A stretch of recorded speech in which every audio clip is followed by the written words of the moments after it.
안녕하세요. 자, 오늘은 지난주에 이어서 우리가 물 완전 자동사에 관해서 확인해 보도록 해볼게요. 지난번에 봤던 거와 비교해 본다면 완전 자동사는 주어와 동사로만 이루어졌죠.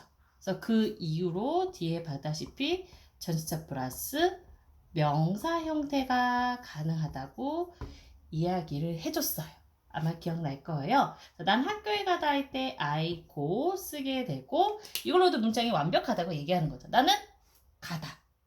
사람들이 물어볼 거 아니야. 어디를 가? 라고 했을 때 학교에 라고 할 때 방향에 뜻하는 전치사 to가 들어가고 바로 학교에 라고 했을 때 school 이런 식으로 들어갈 수가 있는 게 완전 자동사 문장이라 그랬어요.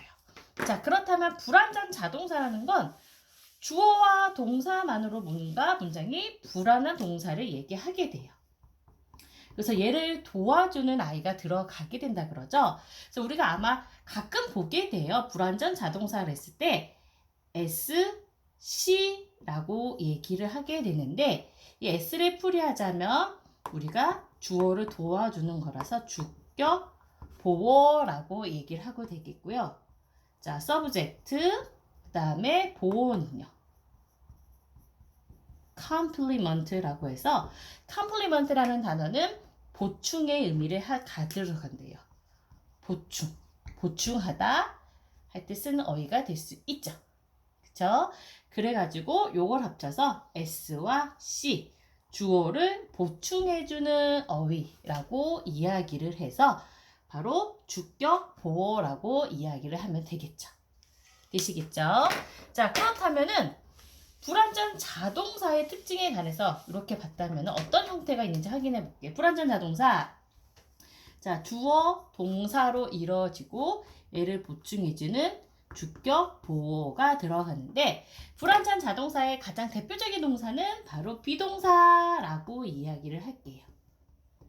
자, 비동사 우리 많이 들어봤어요. 비동사라 그런다면 이렇게 얘기하죠. 인칭에 따라서 모양이 변하는 동사라고 이야기를 한대요.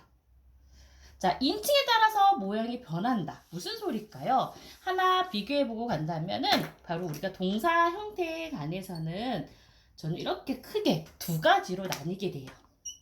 비동사, 그리고 비동사를 뺀 나머지 동사를 그냥 일반 동사라고 이야기를 하는 거겠죠.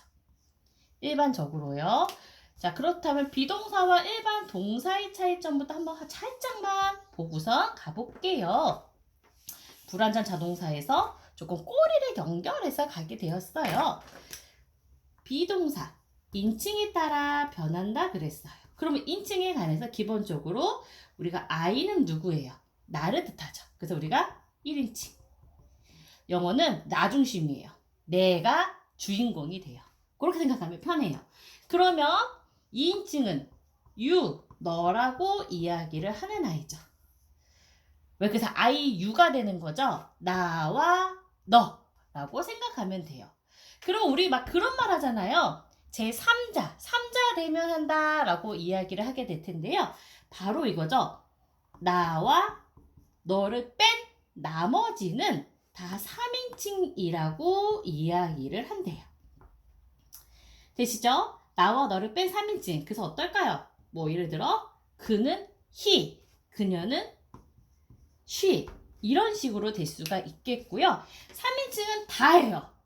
나, I와 you를 뺀 나머지는 싹 다 3인칭에 해당된다 라고 이야기를 한대요. 그러면 이런 식이 되는 건데요. 우리 아까 다시 그러면 가볼까요? 불완전 자동사.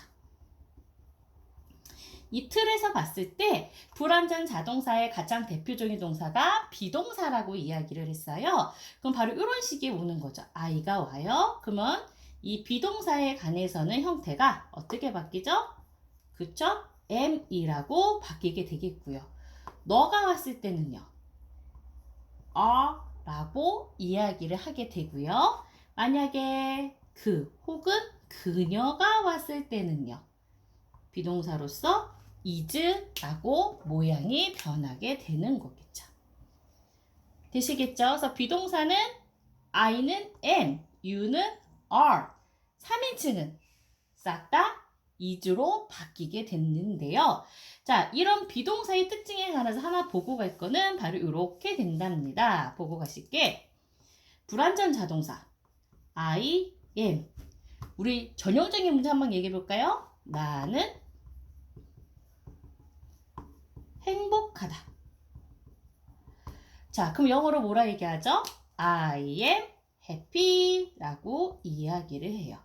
자, happy는 상태를 뜻하는 형용사라고 이야기를 하죠. 거꾸로 한번 가보는 거예요. 그렇다면 두 번째 문장. 나는 소년이다 라고 한다면 a boy가 되겠죠. I am a boy 라고 이야기를 합니다. 자, 그럼 소년은요? 얘도 빨간색으로 한번 써볼까요? 자, 소년은 바로 품사상 이름에 해당되니까 얘는 우리가 명사라고 이야기를 해주게 되죠. 자, 그럼 정리가 될 수 있을 것 같아요. 불완전 자동사 바로 적어봤는데요. 이렇게 썼을 때 어떨까요? 나는 I am, 나는 이다 해서 문장이 조금은 불안해요. 그러면 여기에 관해서 보충해주는 말 바로 두 가지가 들어간다 라고 봐줄 수가 있겠죠. 첫 번째가 상태를 뜻하는 형용사가 들어가는 거겠고요. 두 번째는요. 나의 존재가 어떤지에 대해 설명해 줄 수 있는 바로 명사가 들어가서 나는 누구래요? 나는 소년이다 라고 이야기를 합니다.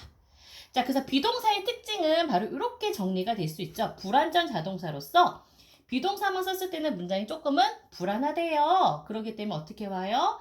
뒤에 형용사가 오거나 혹은 명사가 올 수가 있다는 거. 이해가 가시겠죠? 그런데 우리서 여기서 하나 더 보고 갈 게 있어요.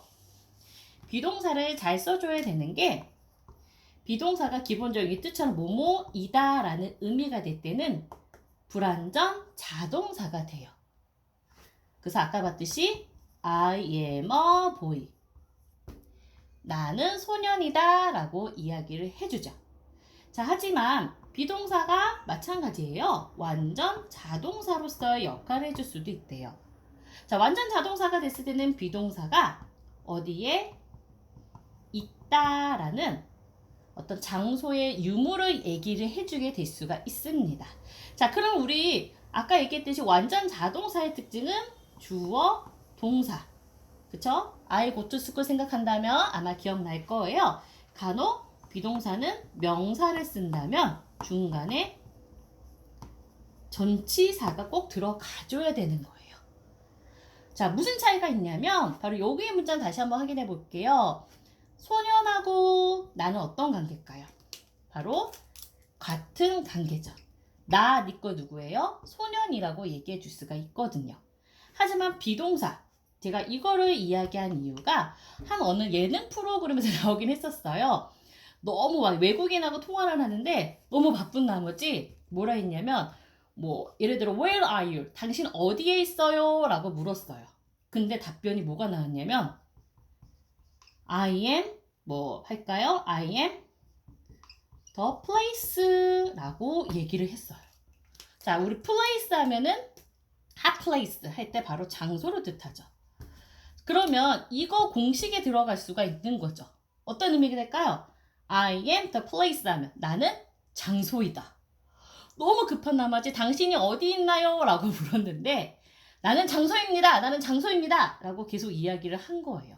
그러면 당신이 어디 있어요? 라고 물었을 때 나는 그 장소에 있습니다. 그렇다고 얘기를 하고 싶다면 바로 이 공식을 그대로 따라가서 중간에 전치사가 하나 들어가주면 편하죠. 바로 in이죠. in은 어디 안에 라는 의미의 전치사가 돼요. 그래서 I am in the place 한다면 나는 어디 장소에 있습니다 라는 말이 될 수가 있겠네요. 그래서 비동사를 쓸 때 주의하고 가실 거는요. 바로 이 문제겠죠. 자, 비동사 뒤에 바로 명사를 쓰게 되면 나는 소년이다. 나는 누구누구이다 라는 말이 되긴 하겠지만 바로 뒤에 이런 식의 어떤 다른 형태가 들어간다면 내가 그거 돼버리는 거니까 문장을 쓸 땐 항상 주의해서 써줘야 되는 거가 되겠네요. 되시겠죠? 자, 그래가지고 여기 나온 것처럼 불완전 자동사 비동사의 특징에서 I am a boy 나의 존재를 얘기할 때는 명사를 쓰게 되고 나는 행복합니다 라고 했을 때는 이렇게 비동사 뒤에 무엇을 쓰면 될까요? 바로 형용사가 들어가서 주어의 상태를 이야기해주게 된다는 거. 그거 정도 유념을 해주면 되긴 하겠네요. 되시겠죠? 오케이.